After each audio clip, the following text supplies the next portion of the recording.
Tukio la kusikitisha limeripotiwa kaskazini mashariki mwa Nigeria ambapo watu watano wamepoteza maisha baada ya shambulio la bomu kutokea ndani ya msikiti. Polisi nchini Nigeria wamesema kuwa waumini watano waliuawa na wengine 35 kujeruhiwa baada ya mshukio wa kujitoa mhanga kulipua kilipuzi ndani ya msikiti katika mji wa Maiduguri, makao makuu ya jimbo la Borno. Shambulio hilo lilitokea Jumatano jioni Disemba 25 wakati waumini walipokuwa wakikusanyika kwa ajili ya swala za jioni katika msikiti wa Al-Adun. Mpaka sasa hakuna kundi lilodai kuhusika na shambulio hilo.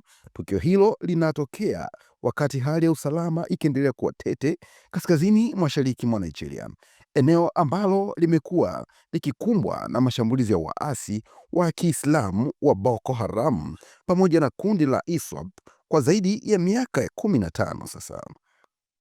Mashahidi wamesema kuwa mlipuko huo ulizua hofu kubwa, huku waathiriwa wakikimbizwa kwa haraka katika hospitali ya mafunzo ya chuo kikuu cha Maiduguri na hospitali maalum ya serikali. Kiongozi wa soko Master Dalori amesema kuwa ilikuwa ni wakati wa sala ndipo bomu lilipolipuka. Hakuna anayejua kilichotokea. Mwenyezi Mungu amekusudia, lakini hakuna anayeweza kuelezea kilichotokea. Gavana wa jimbo la Borno Babagana Zulum amelilaani vikali shambulio hilo, akieleza kuwa shambulio hilo ni kama tukio la kulaaniwa kabisa, la kinyama na lisilo la kibinadamu.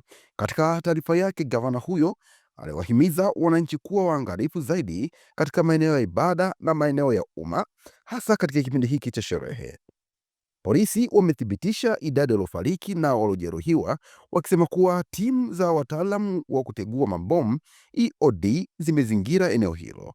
Msemaji wa polisi wa jimbo la Borno, Kenneth Daso, amesema kuwa uchunguzi unaendelea na kuwataka wakazi kubaki kwa utulivu, lakini wakiwa makini zaidi. Tukio hilo limekumbusha shambulio la Agosti mwaka 2024 ambapo watu wasiopungua 50 waliuawa baada ya watu wenye silaha kushambulia msikiti na nyumba za jirani katika jimbo la Katsina. Tutaendelea kukufahamisha zaidi kadri taarifa zaidi zitakavyopatikana. Hii ni Mwananchi Digital.